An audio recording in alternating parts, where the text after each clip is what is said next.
दोस्तों नमस्कार। मैं श्यामनाथ यादव मेटकरवादी।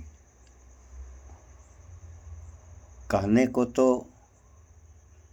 विश्वगुरु बनेगा और इस देश में हो क्या रहा है और ये जो हो रहा है अभी हम आगे आप लोगों को वीडियो में दिखा रहे हैं। ये जो हो रहा है यही होगा और भारत विश्वगुरु बन जाएगा। क्या हो रहा है इस देश में अभी वीडियो में हम दिखा रहे हैं। जगह जगह दंगा फसाद, हिंदू मुस्लिम, बात हो रही है हिंदू मुस्लिम, और हिंदू हिंदू को मार दे रहा है, मुस्लिम मुस्लिम को मार दे रहा है। कौन किसको मार देगा इसका कोई भरोसा नहीं है। सारे लोग सारे लोगों को मार रहे हैं। क्यों? अगर यही होता रहेगा तो बन गया विश्वगुरु। तो बनाइए आप लोग विश्वगुरु। जब समझ में नहीं आ रहा है किसी के तो। और एक नियम है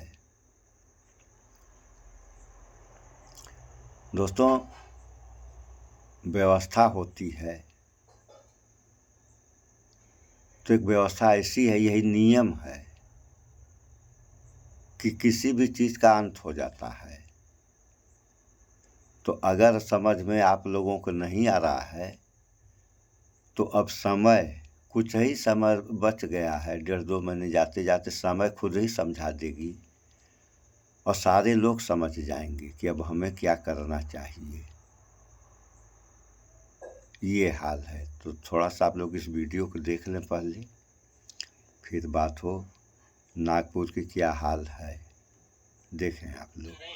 इस घटना पर, नागपुर की घटना पर विस्तार से सब पर बात करेंगे, लेकिन थोड़ा सा पहले ये जान लेते हैं कि नागपुर में हुआ क्या है।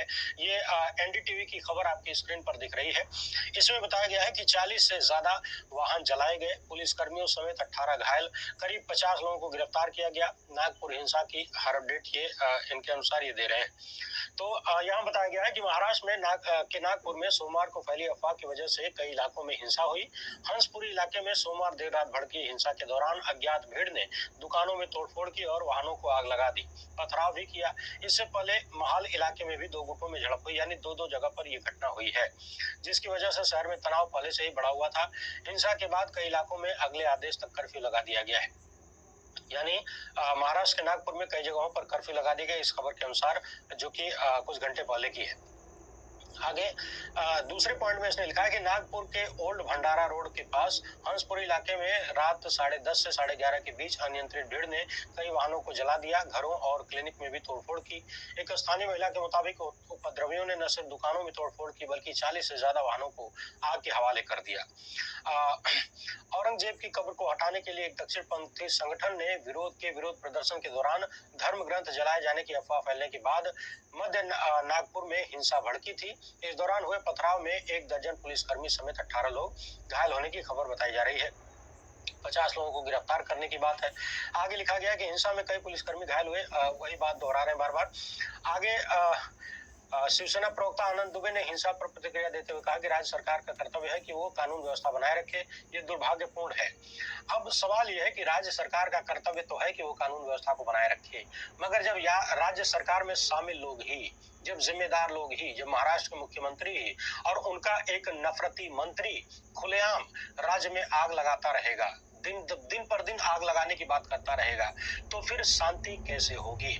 जिस स्टेट का काम है राज्य को शांत रखना, वहां पर कोई उपद्रव न होने देना, लोगों को सोचिए, जब कोई समाज या कोई परिवार, एक छोटा सा परिवार, अगर वहां शांति नहीं है तो उसमें उन्नति नहीं होती है। तो फिर पूरे एक राज्य में, पूरे एक देश में उन्नति कहां से होगी अगर इस तरह से अशांति लगातार पैदा की जाएगी, वो भी सत्ता में बैठे लोगों के द्वारा। यहाँ कहा गया कि तो शांति होगी, अशांति ही नहीं रहेगी, शांति होगी, क्योंकि अशांति का अंत हो जाएगा और वह समय बहुत जल्द आ जाएगा। और जब समय आ गया तो अशांति हो जाएगी, भरा देगी। जब तक शांति आएगी तब तक अशांति कुछ तबाही तो मचा ही देगी, क्योंकि अब यहाँ के लोग जो कर रहे हैं उसका परिणाम तो यहीं के लोग भुगतेंगे। अब अगर किसी की समझ में ये आ रहा है कि हमारा नुकसान नहीं है उसका नुकसान है। चलो भैया, तुम्हारा नहीं है उसका नुकसान है, तो उसका नुकसान देश का नुकसान, और आपका भी नुकसान देश का नुकसान। तो नुकसान नुकसान होता है, चाहे वो किसी के द्वारा हो, देश का नुकसान होता है। और देश का नुकसान किसी को भी नहीं करना चाहिए। अगर देश का नुकसान कर रहा है इंसान तो देशभक्त नहीं, इसी को देशद्रोही कहते हैं। तो यह नियम कानून सही रहना चाहिए। अगर आदमी गलत है तो उसको सज़ा देनी चाहिए। अब देखिए आप लोग, पुलिस का कुछ मतलब होता है। पुलिस जनता की सुरक्षा के लिए बनाई गई है, और कुछ इनको गुंडे ही कहा जाएगा। कुछ गुंडे ऐसे हैं जो पुलिस पे पथराव कर दे रहे हैं। तो पुलिस पे जब पथराव हो रहा है या पुलिस मारे पीटे जा रहे हैं तो बचाएगा कौन जनता को? ये बातें तो सारे लोगों को सोचनी चाहिए कि जो हो रहा है ये हो क्या रहा है, और हो रहा तो क्यों हो रहा है, गलत हो रहा है। तो अगर इस बात को सारे लोग मान रहे हैं कि अगर ये गलत हो रहा है तो सही कैसे होगा, विचार इस पे करना चाहिए न। तो इसकी भी व्यवस्था है सुधार होने का, लेकिन जब जनता सुधार पे आएगी तब होगा। जनता जनार्दन है। लेकिन कोई कह रहा है सही है, कोई कह रहा है गलत है। गलत जो है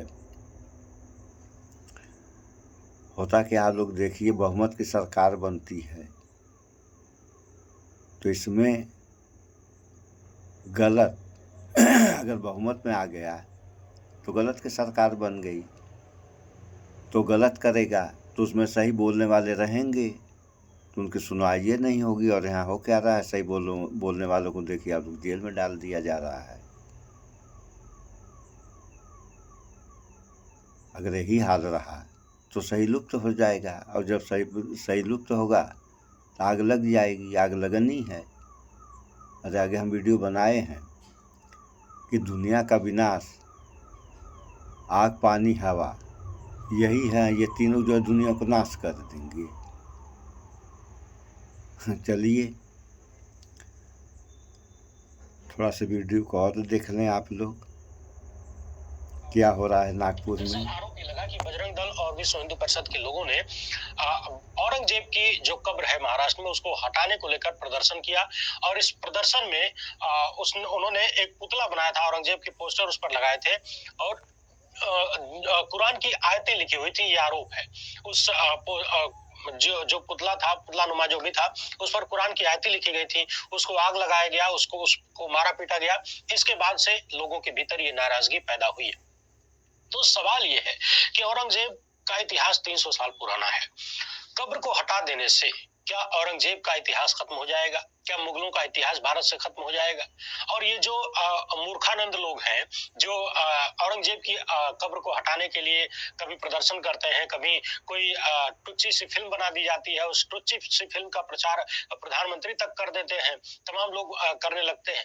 तो सवाल यह है कि औरंगजेब की कब्र हटाकर क्या आप इतिहास से औरंगजेब को हटा पाएंगे? वो जो उसका 50 साल का लगभग शासन था, क्या उसको आप हटा पाएंगे? क्या लिखेंगे कि 50 साल भारत में किसने शासन किया? भूत ने शासन किया? क्या लिखेंगे आप? औरंगजेब भारत का इतिहास है, और औरंगजेब भी नहीं, जितने लोग हुए इतिहास में, राजा महाराजा जो भी थे, सब भारत का इतिहास है। कोई किसी को मिटा नहीं सकता। कल को कोई मुस्लिम समर्थक सरकार आ जाए, वो कहे कि नहीं नहीं, हम छत्रपति शिवाजी के इतिहास को मिटा देंगे, तो क्या ये संभव है? नहीं मिटा सकते। कोई किसी के इतिहास को मिटा नहीं सकता। जो इतिहास है वो रहेगा। वर्तमान में भी बदलाव किया जा सकता है, भविष्य को हम सुधार सकते हैं, बिगाड़ सकते हैं, अभी जैसे बिगाड़ा जा रहा है, लेकिन इतिहास में कोई बदलाव नहीं होता है। इतिहास जो गुजर गया वो गुजर गया। उस समय जो घटना हो गई।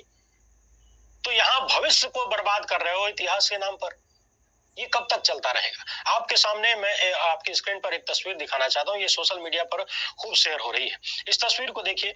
इसमें एक पहले नंबर पे जो काले कपड़े में दिख रहे हैं, ये बॉलीवुड के एक्टर हैं। नाम है विकी कौशल। इस तरह के लोग सोचिए, एक वक्त में हमारे देश में मेरे देश की धरती सोना उगले उगले हीरे मोती, इस तरह के गीत बनते थे। और ऐसे ऐसे फिल्मी कलाकार थे जो देश हित में, देश को आगे बढ़ाने के लिए, देश प्रेम जगाने के लिए फिल्में बनाया करते थे। और आज के ये लोग तथाकथित हीरो हैं, ये इनको हीरो कहना भी अपने आप में शर्मनाक है। शक्ल देख लीजिए, इस तरह के तमाम लोग हैं, ये अपने ही देश को फूंक कर अपने ही देश में आग लगाकर पैसा कमाना चाहते हैं। इनसे ज्यादा घटिया कौन हो सकता है? फिल्मों के ऐसे ऐसे डायरेक्टर पैदा कर दिए गए हैं जो प्रोपेगेंडा फिल्में बनाते हैं, इतिहास को झूठ गलत तरीके से प्रस्तुत करते हैं, उसमें जबरदस्त हिंसा दिखाते हैं ताकि लोगों की भावनाओं को भड़काया जा सके। और ऐसे ऐसे विकी कौशल जैसे लोग अपनी जेब भरने के लिए देश में आग लगा रहे हैं, सत्ताधीशों के इशारे पर देश में आग लगा रहे हैं। मगर सवाल यह है कि आखिर देश की जनता कब समझेगी, कब लोगों को पता चलेगा कि ये सब अपनी जेब भरे, इनके घर में कोई दंगा नहीं होगा, इनके घर पर कोई तो देश की जनता कब समझेगी? देश की जनता कभी नहीं समझेगी, क्योंकि इस देश की जनता पहले बता दिए मूर्खाधिराज। तो इस देश की जनता मूर्ख नहीं, मूर्खाधिराज है, तो समझेगी कब? कभी नहीं समझेगी। अब आगे सुनिए आप लोग। नहीं होगा, ये सुरक्षित रहेंगे, इनके पास भर भर के पैसा और देश की जनता का ही पैसा है। न तो किसी नेता के परिवार पर हमला होगा, न तो विकी कौशल जैसे और छावा फिल्म बनाने वाले लोगों के परिवारों पर कोई हमला होगा। मरेगा आम आदमी, चाहे वो हिंदू हो या मुसलमान हो, मरेंगे आम आदमी ही। दंगों से सिर्फ आम आदमी का लेना देना होता है, हिंदू मुसलमान का नहीं। आम आदमी ही मरेगा, चाहे वो किसी भी धर्म का हो। जो बड़े बड़े लोग हैं, जो पैसे वाले हैं, जो आग लगाते हैं, वो हमेशा बचे हैं, क्योंकि उनको पता है कि हम आग लगा रहे हैं और आग लगा के भाग जाना है। तो विकी कौशल की भी उसी लिस्ट में है। ऐसे ऐसे लोग जब फिल्में बनाते हैं तो क्या इन्हें मालूम नहीं होता है कि वो क्या कर रहे हैं और उस फिल्म का क्या असर होगा इस देश पर?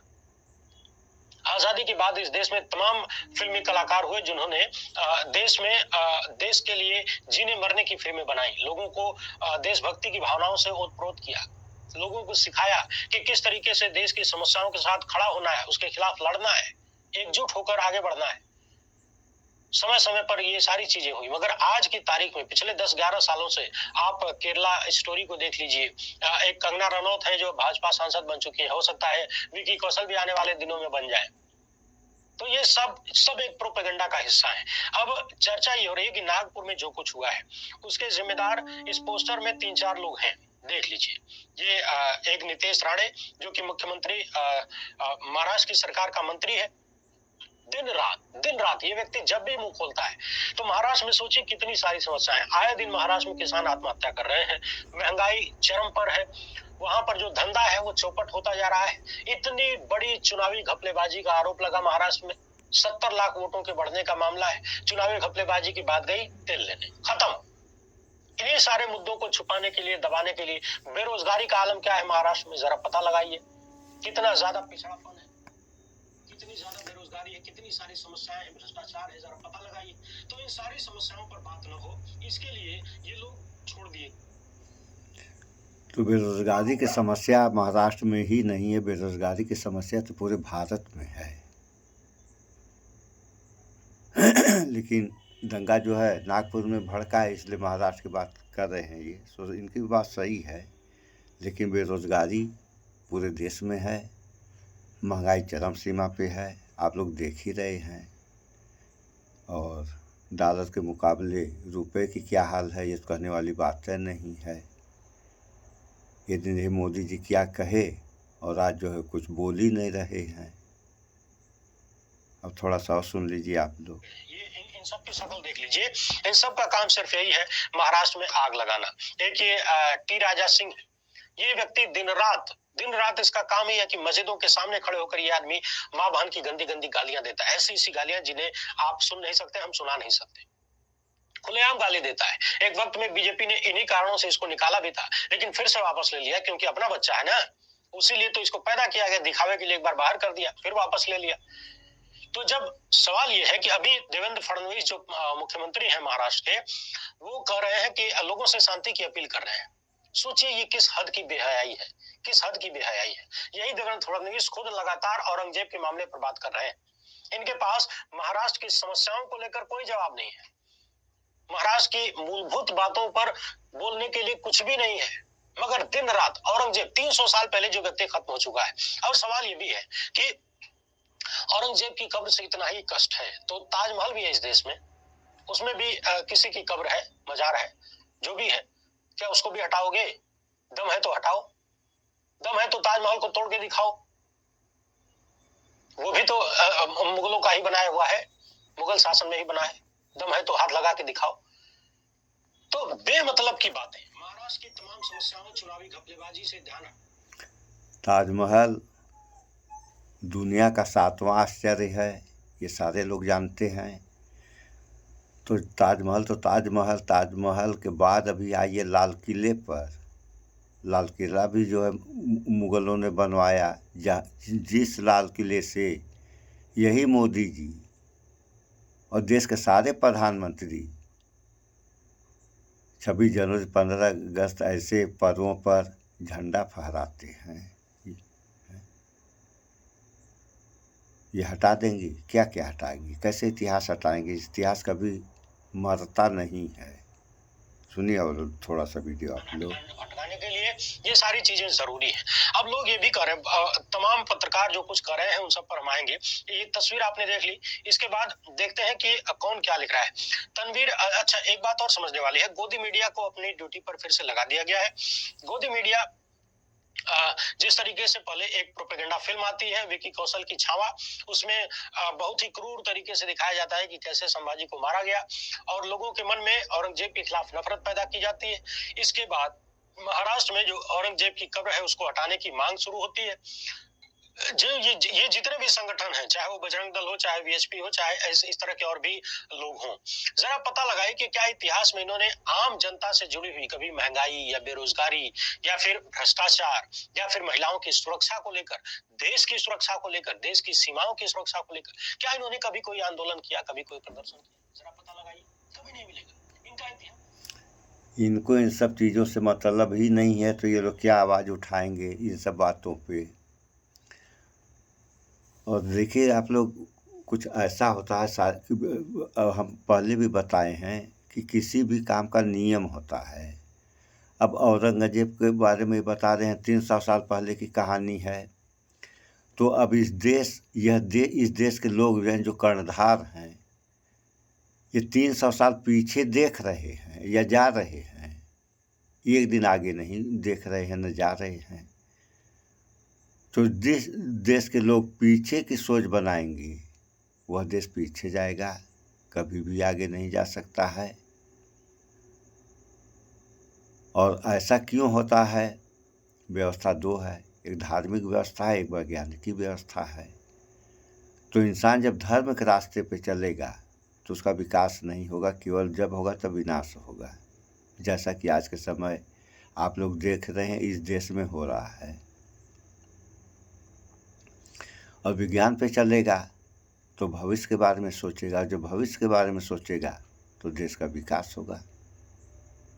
इसको कोई रोक नहीं सकता है। लेकिन जब ऐसी सोच लोग बनाएंगे, और ख़ासतौर से कर्णधार लोग, बाकी के बारे में बता ही दिए हैं कि मूर्खानंद जी लोग हैं, तो कर्णधार लोग जो है आगे के बारे में सोचें, आगे को देखें। जब आगे सोचेंगे देखेंगे, देश आगे जाएगा। हर आदमी सोचता है कि हमारी कोई भी चीज़ हो, बहुत सुंदर हो, तो ये देश है तो सारे लोगों को सोचना चाहिए कि ये सुंदर रहे या सुंदर हो। सुंदर है ही है, दुनिया में भारत जैसा तो कोई देश ही नहीं है। लेकिन यहाँ की स्थिति ये कि यहाँ के जो पूंजीपति देश छोड़ करके विदेशों में जा कर के बिजनेस खोल रहे हैं। तो जब पूंजीपति ही भाग जाएंगे तो पैसा आएगा कहाँ से? अगर पैसा नहीं आएगा तो देश कमज़ोर हो जाएगा। तो कहीं देश के कमज़ोर तो नहीं किया जा रहा है? ऐसा भी हो सकता है। तो चिंता मत करिए आप लोग, कुछ बिगड़ेगा नहीं। समय जो है ये सबको सुधार देगी, कुछ बिगड़ेगा नहीं। हाँ, थोड़ा सा परेशानी जो है आएगी जनता के सामने, और तरह तरह की काफ़ी परेशानियाँ भी आएंगी, बाकी सुधार होगा। आप लोग निश्चिंत रहिए। सो इस वीडियो में इतना ही। स्वच्छता अपनाएं, शुद्ध खाएं, स्वस्थ रहें, शिक्षित बने। जय विज्ञान, जय संविधान। नमस्कार।